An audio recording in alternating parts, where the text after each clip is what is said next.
Breaking ಇದೆ, ನೋಡ್ಕೊಂಡು ಬರೋಣ.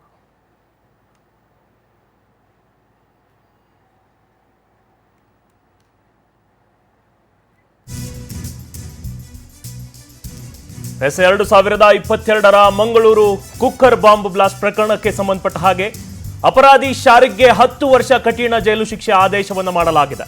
ಬೆಂಗಳೂರಿನ ಎನ್ಐಎ ವಿಶೇಷ ಕೋರ್ಟ್ ಮಹತ್ವದ ತೀರ್ಪು ಪ್ರಕಟವನ್ನ ಮಾಡಿದೆ.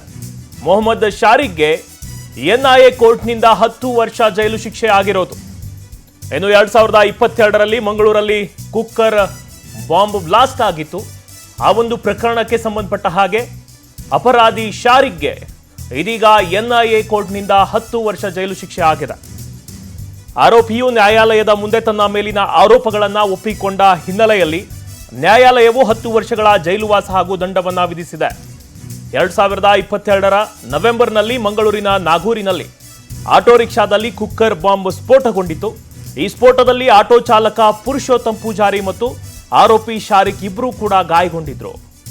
ಇನ್ನು ಈ ಸ್ಫೋಟಕ ಪ್ರಕರಣಕ್ಕೆ ಸಂಬಂಧಿಸಿದಂತೆ ಶಿವಮೊಗ್ಗದ ಟ್ರಯಲ್ ಬ್ಲಾಸ್ಟ್ ಪ್ರಕರಣದಲ್ಲೂ ಭಾಗಿಯಾಗಿದ್ದ ಅರಾಫತ್ ಅಲಿ ಎಂಬಾತನಿಗೆ ಇತ್ತೀಚೆಗಷ್ಟೇ 6 ವರ್ಷಗಳ ಜೈಲು ಶಿಕ್ಷೆ ಕೂಡ ವಿಧಿಸಲಾಗಿದೆ. ಇದೀಗ ಎನ್ಐಎ ಏನಿದೆ, ರಾಷ್ಟ್ರೀಯ ತನಿಖಾ ಸಂಸ್ಥೆ 10 ವರ್ಷಗಳ ಕಠಿಣ ಜೈಲು ಶಿಕ್ಷೆಯನ್ನ ವಿಧಿಸಿದೆ.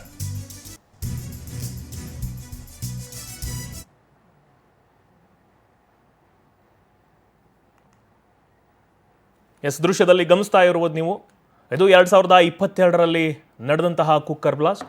ಇವನೇ ಆರೋಪಿ. ಇದೀಗ ಎನ್ಐಎ ಏನಿದೆ, ಬರೋಬ್ಬರಿ 10 ವರ್ಷಗಳ ಕಠಿಣ ಜೈಲು ಶಿಕ್ಷೆಯನ್ನು ವಿಧಿಸಿರೋದು.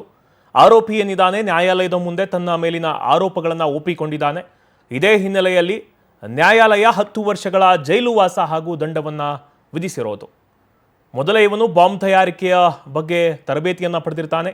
ಕಾಡಿನಲ್ಲಿ ನಿರ್ಜನ ಪ್ರದೇಶಗಳಲ್ಲಿ ಶಾರಿಕ್ ತರಬೇತಿಯನ್ನು ಪಡೆದಿದ್ದು ಬಯಲು ಕೂಡ ಆಗಿರುತ್ತೆ. ಶಿವಮೊಗ್ಗದ ತೀರ್ಥಹಳ್ಳಿ ಸಮೀಪದ ಕಾಡುಗಳಲ್ಲಿ ತರಬೇತಿಯನ್ನು ಪಡೆದುಕೊಂಡು ಸ್ಫೋಟಕಗಳನ್ನು ತಯಾರಿಸುವ ಮತ್ತು ಪರೀಕ್ಷಿಸುವ ಬಗ್ಗೆ ಉಗ್ರ ತರಬೇತಿಯನ್ನು ಪಡೆದುಕೊಂಡಿರ್ತಾನೆ. ನೀವು ದೃಶ್ಯದಲ್ಲಿ ಗಮನಿಸ್ತಾ ಇರ್ಬೋದು, ಆಟೋದಲ್ಲಿ ಕುಕ್ಕರ್ ಬ್ಲಾಸ್ಟ್ ಆಗಿರುವಂತಹ ದೃಶ್ಯ ಇದು 2022ರಲ್ಲಿ ನಡೆದಿತ್ತು. ಇದೀಗ ಆ ಒಂದು ಪ್ರಕರಣಕ್ಕೆ ಸಂಬಂಧಪಟ್ಟ ಹಾಗೆ ಆರೋಪಿಗೆ 10 ವರ್ಷಗಳ ಕಠಿಣ ಜೈಲು ಶಿಕ್ಷೆಯನ್ನು ಎನ್ಐಎ ನ್ಯಾಯಾಲಯ ವಿಧಿಸಿರೋದು.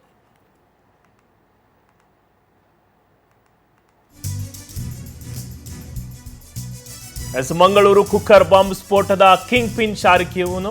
ತಪ್ಪೊಪ್ಪಿಗೆ ಅರ್ಜಿಯನ್ನ ಕೋರ್ಟ್ಗೆ ಸಲ್ಲಿಸಿದ ಮೊಹಮ್ಮದ್ ಶಾರಿಕ್ ರಾಷ್ಟ್ರೀಯ ತನಿಖಾ ದಳ ವಿಶೇಷ ನ್ಯಾಯಾಲಯಕ್ಕೆ ಅರ್ಜಿ ತಪ್ಪೊಪ್ಪಿಗೆಯನ್ನ ಸಲ್ಲಿಸಿರ್ತಾನೆ. ಅರ್ಜಿ ಮಾನ್ಯವನ್ನ ಮಾಡಿದ್ದ ಎನ್ಐಎ ವಿಶೇಷ ನ್ಯಾಯಾಲಯ 3 ತಿಂಗಳ ಹಿಂದೆ ಆರೋಪಿ ಶಾರಿಕ್ ಕೃತ್ಯ ಎಸಗಿದಾಗ ತಪ್ಪೊಪ್ಪಿಗೆ ಪತ್ರವನ್ನು ನೀಡಿರ್ತಾನೆ. ಮಂಗಳೂರಿನ ಕಂಕನಾಡಿ ಬಳಿ ತೆರಳುವಾಗ ಕುಕ್ಕರ್ ಸ್ಫೋಟವಾಗಿತ್ತು. 2022ರ ನವೆಂಬರ್ 19ರಂದು ಸಂಜೆ 4:40 ಸುಮಾರಿಗೆ ಸ್ಫೋಟವಾಗಿದ್ದ ಬಾಂಬ್ ಇದು. ಶಾರಿಕ್ ಆಟೋದಲ್ಲಿ ತೆರಳುವಾಗ ಕುಕ್ಕರ್ ಬಾಂಬ್ ಸ್ಫೋಟಗೊಂಡಿತ್ತು. ಎನ್ಐಎ ಅಧಿಕಾರಿಗಳು ತನಿಖೆ ನಡೆಸಿ 2024ರಲ್ಲಿ ಚಾರ್ಜ್ ಶೀಟ್ ಅನ್ನ ಸಲ್ಲಿಸಿದ್ರು. ಇದೀಗ ಆ ಒಂದು ಪ್ರಕರಣಕ್ಕೆ ಸಂಬಂಧಪಟ್ಟ ಹಾಗೆ ನ್ಯಾಯಾಲಯ 10 ವರ್ಷಗಳ ಕಠಿಣ ಜೈಲು ಶಿಕ್ಷೆಯನ್ನ ವಿಧಿಸಿರೋದು. PDF ಫೈಲ್ಗಳಿರ್ತವೆ. ಉಗ್ರ ಪ್ರವಚನಕಾರ ಜಾಕಿರ್ ನಾಯಕ್ ಭಾಷಣಗಳಿಂದ ಇವನು ಪ್ರೇರಿತನಾಗಿರ್ತಾನೆ. ಒಂದು ಪ್ರೇರಿತಗೊಂಡು ಅವನು ಈ ಒಂದು ಕೃತ್ಯವನ್ನು ಎಸಗಿರ್ತಾನೆ. ಮೊದಲೇ ಇವನಿಗೆ ಟ್ರೈನಿಂಗ್ ಆಗಿರುತ್ತೆ, ಯಾವ ರೀತಿ ಬ್ಲಾಸ್ಟ್ ಮಾಡಬೇಕು, ಯಾವ ರೀತಿ ಈ ಒಂದು ಕೃತ್ಯವನ್ನು ಮಾಡಬೇಕಂತ ಮೊದಲೇ ಟ್ರೈನಿಂಗನ್ನು ಪಡೆದುಕೊಂಡಿರ್ತಾನೆ. ಇದರಿಂದ ಈ ಒಂದು ಪ್ರಕರಣ ಆದಮೇಲೆ ಪೊಲೀಸರು ಇವನನ್ನು ಬಂಧಿಸಿರ್ತಾರೆ. ಬಂಧಿಸಿದ ಮೇಲೆ ಆರೋಪಿ ಏನಿರ್ತಾನೆ ನ್ಯಾಯಾಲಯದ ಮುಂದೆ ತನ್ನ ಮೇಲಿನ ಆರೋಪವನ್ನು ಒಪ್ಪಿಕೊಂಡು ಚಾರ್ಜ್ ಶೀಟನ್ನು ಕೂಡ 2024ರಲ್ಲಿ ಎನ್ಐಎ ಅಧಿಕಾರಿಗಳು ತನಿಖೆಯನ್ನು ನಡೆಸಿ ಸಲ್ಲಿಸಿರ್ತಾರೆ. ಇದೀಗ ಆ ಒಂದು ಪ್ರಕರಣದ ವಿಚಾರಣೆಯನ್ನು ಮಾಡಿರುವಂತಹ ಎನ್ಐಎ ನ್ಯಾಯಾಲಯ ಏನಿದೆ 10 ವರ್ಷಗಳ ಕಠಿಣ ಜೈಲು ಶಿಕ್ಷೆಯನ್ನು ವಿಧಿಸಿರೋದು. ಮಂಗಳೂರು ಕುಕ್ಕರ್ ಬಾಂಬ್ ಸ್ಫೋಟ ಪ್ರಕರಣ ಇದು. ಇನ್ನು ಇದರ ಬಗ್ಗೆ ಹೆಚ್ಚಿನ ಮಾಹಿತಿಯನ್ನು ನೀಡ್ತಾರೆ ನಮ್ಮ ಪ್ರತಿನಿಧಿ ಗಿರಿಧರ್ ಶೆಟ್ಟಿ ಅವರು. ಗಿರಿಧರ್ ಶೆಟ್ಟಿ ಅವರೇ, ಏನು ಇದೀಗ ಎನ್ಐಎ ಕೋರ್ಟ್ 10 ವರ್ಷ ಜೈಲು ಶಿಕ್ಷೆಯನ್ನ ನೀಡಿದೆ ಮೊಹಮ್ಮದ್ ಶಾರಿಕ್ಗೆ. ಈ ಒಂದು ಪ್ರಕರಣ ಏನಿತ್ತು ಒಂದು ಕರ್ನಾಟಕದಲ್ಲಿ ಒಂಥರ ಸಂಚಲನವನ್ನು ಮೂಡಿಸಿತ್ತು. ಈ ರೀತಿ ಏನು ಉಗ್ರ ಒಂದು ಆಟೋದಲ್ಲಿ ಕುಕ್ಕರ್ನಲ್ಲಿ ಬ್ಲಾಸ್ಟ್ ಅನ್ನ ಮಾಡ್ತಾರೆ ಅಂದರೆ ಇವು ಯಾವ ರೀತಿ ಮೊದಲೇ ಪ್ರಿಪೇರ್ ಆಗಿರ್ತಾರೆ, ಇನ್ನು ಏನೇನು ಸಂಚಲನ ನಡೆಸಿರ್ತಾರೆ ಇವರು. ಇದೀಗ ಈ ಒಂದು ಆರೋಪಿ ಏನಿದ್ದಾನೆ ಅವನಿಗೆ ಒಂದು ತಕ್ಕ ಶಾಸ್ತಿ ಆಗಿದೆ ಅಂತ ಹೇಳ್ಬೋದು. ಇದ್ರ ಬಗ್ಗೆ ಏನು ಹೆಚ್ಚಿನ ಅಪ್ಡೇಟ್ಸ್ ಇದೆ ಗಿರಿಧರ್ ಅವರೇ? ಮಲ್ಲಿಕಾರ್ಜುನ್ ಇಡೀ ರಾಜ್ಯ ಮತ್ತು ಇಡೀ ದೇಶವನ್ನೇ ಭಾರಿ ಒಂದು ಪ್ರಕರಣ. ಅಂದ್ರೆ ಆತ ಈ ಮೊಹಮ್ಮದ್ ಶಾರಿಕ್ ಎನ್ನುವಂತ ಮೈಸೂರಿನಿಂದ ಬಸ್ಸಿನಲ್ಲಿ ಮಂಗಳೂರಿನವರೆಗೆ ಬಸ್ಸಿನಲ್ಲಿ ಈ ಕುಕ್ಕರ್ ಅನ್ನು ಹಿಡ್ಕೊಂಡು ಬಂದಿದ್ದ. ಅನಂತರ ಮಂಗಳೂರಿನ ಪಡೀಲಿನಲ್ಲಿ ಇಳಿದು ಆತ ಒಂದು ಆಟೋದಲ್ಲಿ ಮಂಗಳೂರಿನ ಕದ್ರಿ ಮಂಜುನಾಥ ದೇವಸ್ಥಾನ, ಭಾರಿ ಪ್ರಸಿದ್ಧ ದೇವಸ್ಥಾನ.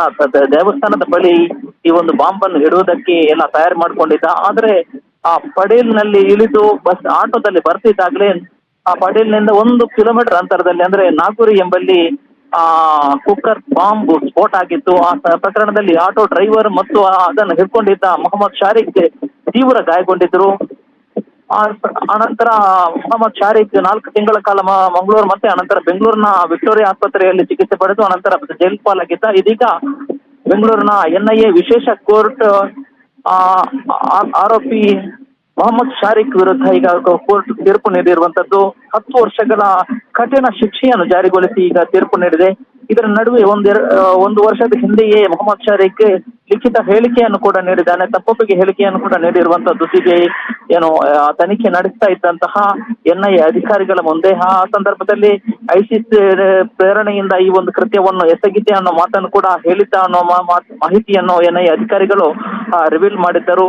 ಒಟ್ಟು ಪ್ರಕರಣದ ಹಿನ್ನೆಲೆಯಲ್ಲಿ ಇದೀಗ ಕೋರ್ಟ್ ತೀರ್ಪು ನೀಡಿರುವಂತದ್ದು ಭಾರಿ ಮಹತ್ವದ ಪ್ರಕರಣ ಅಂತಲೇ ಹೇಳ್ಬೇಕಾಗತ್ತೆ. ಯಾಕಂದ್ರೆ ಆರೋಪಿ ಹಲವಾರು ಈಗ ISIS ನೆಟ್ವರ್ಕ್ ಇದ್ದವರನ್ನು ಹಲವಾರು ಆರೋಪಿಗಳನ್ನು ಈಗ NIA ಬಂಧನ ಮಾಡಿದೆ. ಇದೀಗ ಕಳೆದ 5 ವರ್ಷಗಳಲ್ಲಿ 10ಕ್ಕೂ ಹೆಚ್ಚು ಶಿವಮೊಗ್ಗ ಮತ್ತು ಮಂಗಳೂರಿನಲ್ಲಿ ಮತ್ತೆ ಮೈಸೂರಿನಲ್ಲಿ ಈ ನೆಟ್ವರ್ಕ್ ಆಧರಿಸಿ ಪೊಲೀಸ್ NIA ಅಧಿಕಾರಿಗಳು ಬಂಧನ ಮಾಡಿದ್ದಾರೆ. ಅದರಲ್ಲಿ 4 ಮಂದಿಗೆ ಇದೀಗ ಕೋರ್ಟ್ ಒಂದು ಶಿಕ್ಷೆಯನ್ನು ವಿಧಿಸಿದೆ. ಇವತ್ತು ಕುಕ್ಕರ್ ಬಾಂಬ್ ಪ್ರಕರಣ ಸಂಬಂಧಿಸಿ ಒಂದು ಮೊಹಮ್ಮದ್ ಶಾರಿಕ್ ಎನ್ನುವಾತನ ವಿರುದ್ಧ ಈಗ ಕೋರ್ಟ್ ತೀರ್ಪು ನೀಡಿರುವಂತದ್ದು. Mallikarjun, okay, thank you Giridhar Shetty ತಮ್ಮೆಲ್ಲ ಮಾಹಿತಿಗಾಗಿ. ನಾನು ಅಲ್ಲಿ ನಾವು ಬೈದರ್ ಕರಗಡೆಯಲ್ಲಿ ಕೈಮಿಗೆ ಬರೋಕೆ ಅವರೇ ಬ್ಲಾಕ್ ಮಾಡಿದರು. ಮತ್ತು ಇಲ್ಲಿದು ನಮ್ಮ ದೈವಗಳು ಬಿಡಲಿಲ್ಲ ಜಾಸ್ತಿ ಹೋಗದೆ, ಅವರೇ ಬದುಕಿಸಿ ನಾನು. ಆಮೇಲೆ ಜೀವನ ಹೇಗೆ ಸರ್? ಇವತ್ತು ಕುಕ್ಕರ್ ಬಾಂಬ್ ಬ್ಲಾಸ್ಟ್ ಸಂಬಂಧಿ ಕೇಸ್ ತೀರ್ಪು ಬರ್ತಾ ಇದೆ. ಅವತ್ತಿನ ಘಟನೆ ನೆನಪು ಮಾಡ್ತಾ ಇದ್ರೆ ಏನು ಹೇಳ್ತೀವಿ ಸರ್? ಈಗ ನವೆಂಬರ್ 19ಕ್ಕೆ ಅವ ಇಲ್ಲಿ ಹತ್ತಿದ್ದು, ಆಮೇಲೆ ಏನೆಲ್ಲ ಘಟನೆ ಆಯಿತು? ಅವ ನಾಗೂರಿ ಬಸ್ ಸ್ಟಾಪ್ನಲ್ಲಿ ರಿಕ್ಷಾ ಹಿಡಿದದು. ಬರುವಾಗ ಅವನ ಒಂದು ಕೆಂಪು ದೊಡ್ಡ ಚೀಲೆತ್ತು ಹೀಗೆ ಹೆಗಲಲ್ಲಿ ಅಷ್ಟೇ. ಅವ ಕಪ್ತಾನ್ ಶಾಲೆ ಪಕ್ಕ ಬಸ್ ಸ್ಟ್ಯಾಂಡ್ ಪಕ್ಕದಲ್ಲಿ ಸ್ಪಾಟ್ ಆಯಿತು ಅಷ್ಟೇ. ಎಂಥ ಶಬ್ದ ಅಂತ ಗೊತ್ತಿಲ್ಲ. ನೋಡೋಕೆ ಯಾರಿಗೂ ಗೊತ್ತಾಗಲಿಲ್ಲ. ಆಗ ರಿಕ್ಷಾ ಎಲ್ಲ ಕಂಪ್ಲೀಟ್ ಹೊತ್ತಿ ಕಪ್ಪಾಗಿದೆ, ಎದುರು ಕಂಪ್ಲೀಟ್ ಕಪ್ಪಾಗಿದೆ. ನಾನು ಇಳಿಯುವಾಗ ನನಗೆ ನಾನು ಮತ್ತು ಬಾಟ್ಲಿ ನೀರು ತೆಗೆದು ಅದನ್ನು ತೆಗಿಸಿ. ಆದರೆ ಸಹ ಅವ ಓಡಿದ್ದಾನೆ. ಆಗ ರೈಟಿಗೆ ಓಡುವಾಗ ಪಬ್ಲಿಕಲ್ಲಿ ಹಿಡಿದು ಅವನ ಅಂಗಿ ಚಡ್ಡಿಯಲ್ಲಿ ತೆಗೆದು ಮತ್ತೆ ಯಾರೂ ಇಲ್ಲ. ಮತ್ತು ನನಗೆ ಎಂತ ಮಾಡಬೇಕು, ಅವ ಕಳ್ಳ ಅಂತ ಗೊತ್ತಿಲ್ಲಲ್ಲ. ನಾನು ಬೇರೆ ರಿಕ್ಷಾದಲ್ಲಿ ನಿಲ್ಲಿಸಿ ಇವನಿಗೊಂದು ಪಾದರ್ಮೂಲ ಆಸ್ಪತ್ರೆಗೆ ಕೊಂಡೋಗಿದ್ದೇನೆ. ಒಳಗೆ ಕೊಂಡದ್ದು ಗೊತ್ತು. ಆದಮೇಲೆ ನಮಗೆ ಗೋಚರ ಇಲ್ಲ ಎಂತ ಅಂತ ಅಷ್ಟೇ.